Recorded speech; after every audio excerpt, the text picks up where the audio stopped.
Hi friends, it's so good to see you again. I'm so glad you're here. Today, we're going to go on an adventure to a long time ago in a far off place called Italy. There, we'll meet Strega Nona and her magic pasta pot. Do you like magic? I know I do. But with everything, magic has its rules. And today, we're gonna find out what happens when those rules are broken. Strega Nona, an old tale retold and illustrated by Tommy DePola. In a town in Calabria, a long time ago, there lived an old lady everyone called Strega Nona, which meant Grandma Witch. Although all the people in town talked about her in whispers, they all went to see her if they had troubles. Even the priest and the sisters of the convent went, because Strega Nona did have a magic touch. She could cure a headache with oil and water and a hairpin. She made special potions for the girls who wanted husbands. And she was very good at getting rid of warts. But Strega Nona was getting old, and she needed someone to help her keep her little house and garden, so she put up a sign in the town square. And Big Anthony, who didn't pay any attention at all, went to see her. "Anthony," said Strega Nona, "you must sweep the house and wash the dishes. You must weed the garden and pick up the vegetables. You must feed the goat and milk her, and you must fetch the water. For this I will give you 3 coins and a place to sleep and food to eat." "Oh, grazie," said Big Anthony. "The one thing you must never do," said Strega Nona, "is touch the pasta pot. It is very valuable, and I don't let anyone touch it." "Oh, see, yes," said Big Anthony. And so the days went by. Big Anthony did his work for Strega Nona, met with the people who came to see her for headaches and husbands and warts. Big Anthony had a nice bed to sleep in next to the goat shed, and he had food to eat. One evening, Big Anthony was milking the goat. He heard Strega Nona singing. Peeking in the window, he saw Strega Nona standing over the pasta pot. She sang, "Bubble, bubble, pasta pot. Boil me some pasta nice and hot. I'm hungry and it's time to sup. Boil enough pasta to fill me up." And the pasta pot bubbled and boiled and was suddenly filled with steaming hot pasta. Then Strega Nona sang, "Enough, pasta pot. I have my pasta nice and hot. So I simmer down my pot of clay until I'm hungry another day." "How wonderful," said Big Anthony. "That's a magic pot for sure." And then Strega Nona called Big Anthony in for supper. But too bad for Big Anthony, because he did not see Strega Nona blow 3 kisses to the magic pasta pot. And this is what happened. The next day, when Big Anthony went to the town square to fetch the water, he told everyone about the pasta pot. And naturally, everyone laughed at him, because it sounded so silly. A pot that cooked all by itself? "You better go and confess to the priest, Big Anthony," they said. "Such a lie." And Big Anthony was angry, and that wasn't a very good thing to be. "I'll show them," he said to himself. Someday I will get the pasta pot and make it a cook, and then they'll be sorry.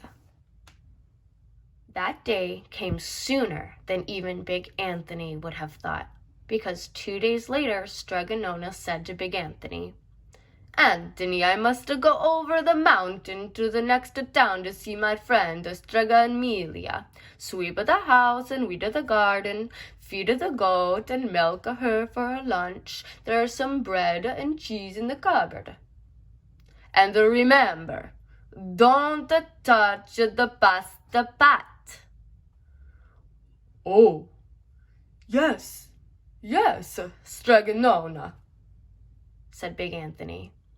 But inside he was thinking, "My chance has come." As soon as Strega Nona was out of sight, Big Anthony went inside, pulled the pasta pot off the shelf, and put it on the floor. "Now let's see if I can remember the words," said Big Anthony. And Big Anthony sang, "Bubble, bubble, pasta pot. Boil me some pasta nice and hot. I'm hungry and it's time to sup. Boil enough pasta to fill me up."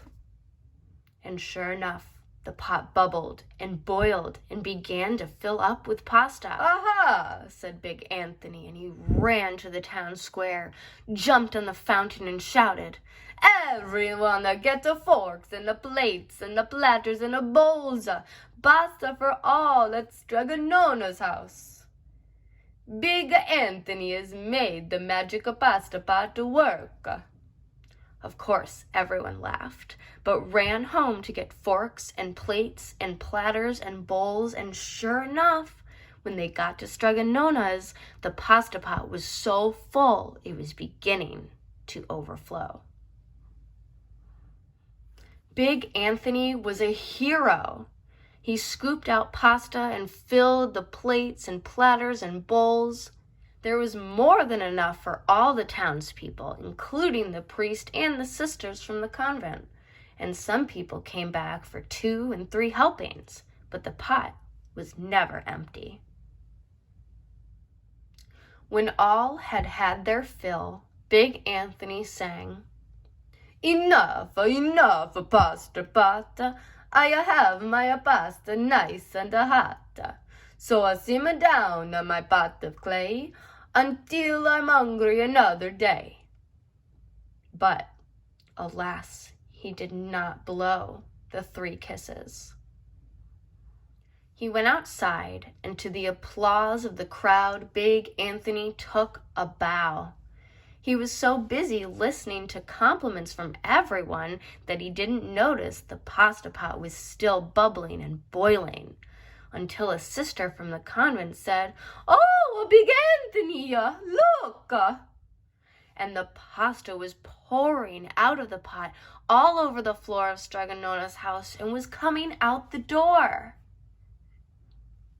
Big Anthony rushed in and shouted the magic words again, but the pot kept bubbling. He took the pot off the floor, but the pasta kept on pouring from it. Big Anthony grabbed a cover and put it on the pot and sat on it. But the pasta raised the cover, and Big Anthony as well, and spilled on the floor of Strega Nona's house. "Stop!" yelled Big Anthony. But the pasta did not stop, and if someone hadn't grabbed poor Big Anthony, the pasta would have covered him up.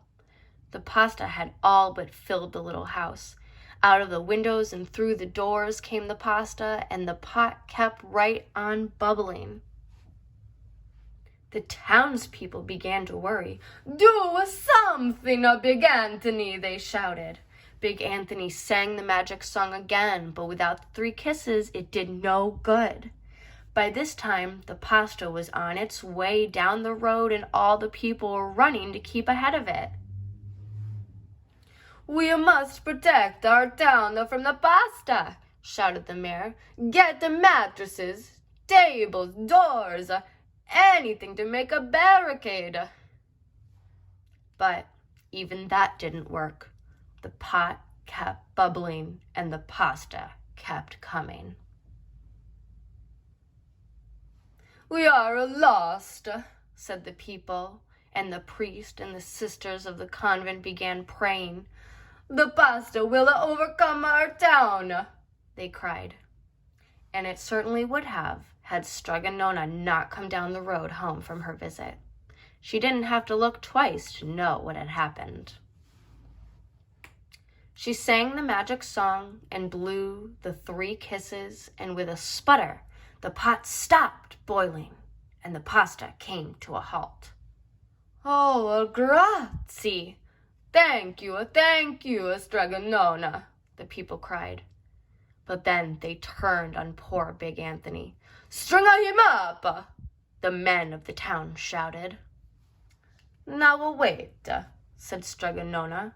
"The punishment must fit the crime." And she took a fork from a lady standing nearby and held it out to Big Anthony. "All right, Big Anthony, you wanted a pasta from my magic pasta pot," Strega Nona said, "and I want to sleep in my little bed tonight, so start eating." And he did. Poor Big Anthony.